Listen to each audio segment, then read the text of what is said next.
Very much, Paul. I'm glad you folks are here tonight, and I'm glad you're in such a pleasant mood because I have a little story that I would like to tell you and the home viewers as well. Do you feel like a story?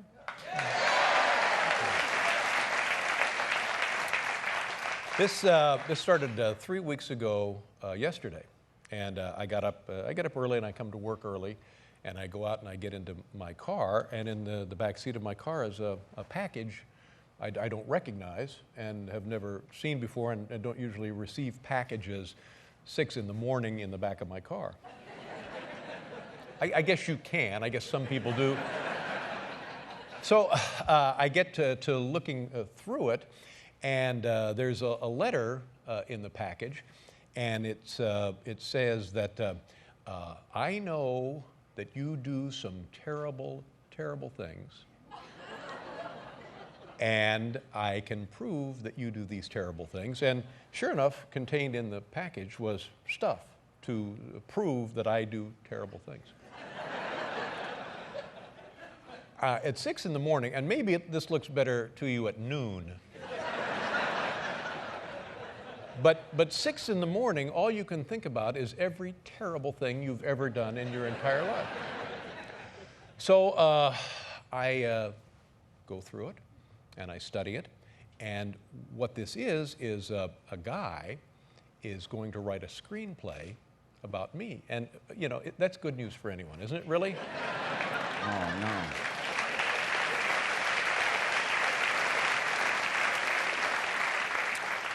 And he's going to take all of the terrible stuff that he knows about my life. And he seems to, in this packet, there seems to be quite a lot of terrible stuff he knows about. And he's going to put it into a movie unless I give him some money. Yeah. I'm like you. I think, really, that's a little, and this is the word I actually used, that's a little hinky.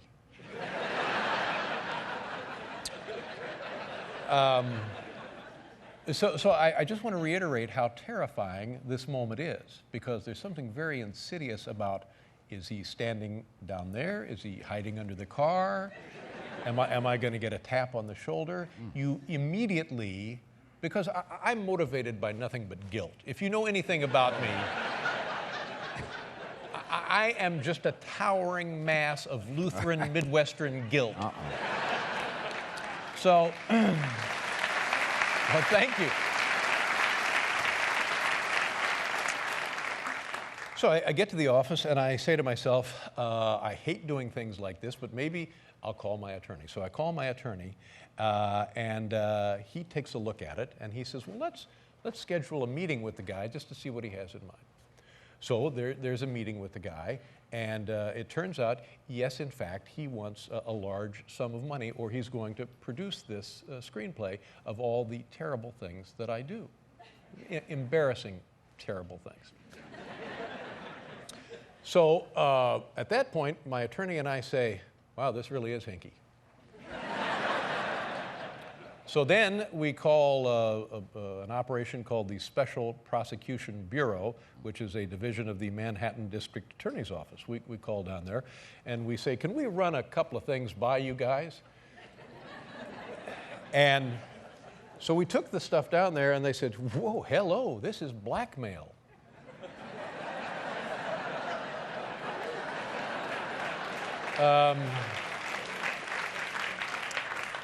So they said, what you want to do is get another meeting with this guy, find out if he's serious. Because, you know, we all have a bad day, and stuff like this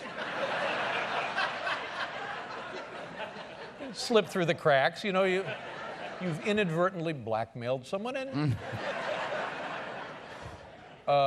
so they have the second meeting, and the question was posed. Now, are you aware that this is serious? This is could be a crime, and you know, is there? No, it's fine. I'm fine with that. And oh, by the way, not only am I writing a screenplay, I'm writing a book. So I thought, well, that's nice. You have a companion piece. You have the film, and you have the book. And you know, what do you read the book first, then go to the film? Do you watch the film, then you read the book? Do you take the book and read along at the film?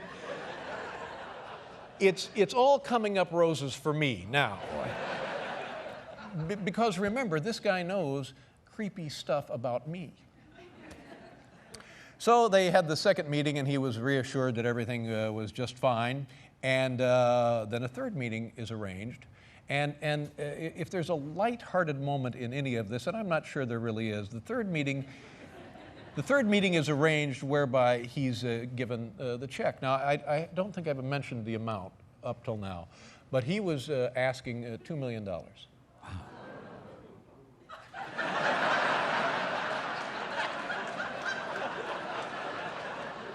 Wow. Was that the foreigners?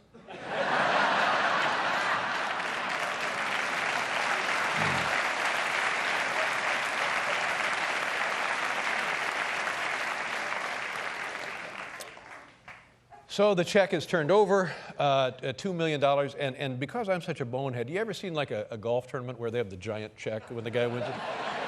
But I couldn't talk him into that. No. And now this guy is walking around New York City with a phony check for $2 million, and the idea is now, although he's given no guarantees, he's still saying, well, you know, you never know. I may just go ahead and write the books, may just still go ahead and write the screenplay. So for that guarantee, he's got a phony check for $2 million. So this morning I did something I've never done in my life, and it was a combination of just unusual and scary. This whole thing has been quite scary. I had to go downtown to testify before the grand jury. Yeah. And I had to tell them how I was disturbed by this. I was worried for myself. I was worried for my family. I felt menaced by this. And I had to tell them all of the creepy things that I have done that were going to be... Well, now, why is that funny? That's, I mean... So...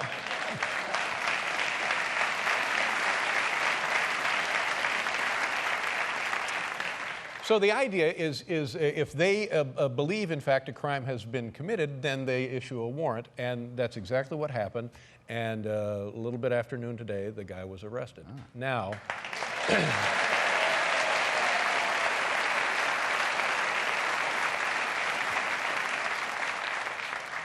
now, of course, we get to what was it? What was all the creepy stuff that he was going to put into the screenplay and the movie? And the creepy stuff was that I have had sex with women who work for me on this show. Now, my response to that is, yes, I have. I have had sex with women who work on this show.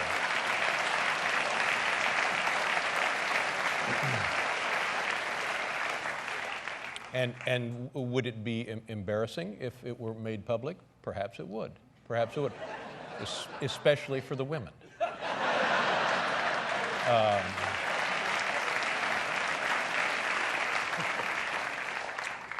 But that's a decision for them to make if they want to come public and talk about the relationships. If I want to go public and talk about the relationships. But what you don't want is a guy saying, oh, I know you had sex with women, so I would like $2 million, or I'm going to make trouble for you. So that's where we stand right now. I just want to thank the people at the Special Prosecution Bureau and the Manhattan District Attorney's Office, Robert Morgenthau, who is head of that. It's been a very bizarre experience. I feel like I need to protect these people. I need to certainly protect my family. I need to protect myself, hope to protect my job, and the friends, everybody that has been very supportive through this. And I don't plan to say much more about this on this particular topic. So thank you for letting me bend your ears.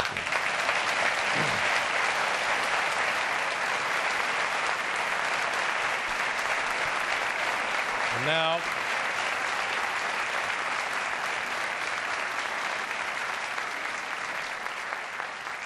I know what you're saying. Well, be darned, Dave's had sex.